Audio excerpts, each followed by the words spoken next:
যেটা দেখতে পাচ্ছ এটা হচ্ছে একটা মৌসুম্বি গাছ।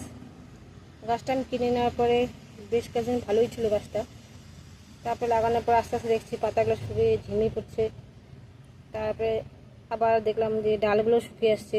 তবে যেগুলো শুকনো ডাল ছিল ওগুলো কেটে নিয়েছি উপর থেকে। তবে কাঁচা অংশটা ছিল যে ওটা আমাদের ফাঙ্গিসাইড লাগিয়ে দিয়েছি। শেকড়টা আমাদের একটু ফাঙ্গিসাইড লাগিয়ে দিয়েছি। এটা ভিজানো ছিল একদিন, এখন ওটাকে লাগাবো। দেখি হয় কিনা, এটা হলে পরে তোমাদেরকে দেখাবো।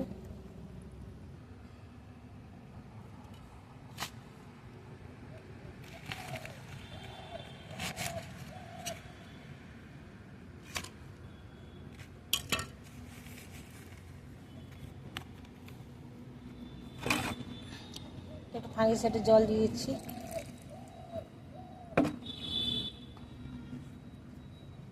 দেখি মরা গাছ বাঁচাতে পারি কিনা।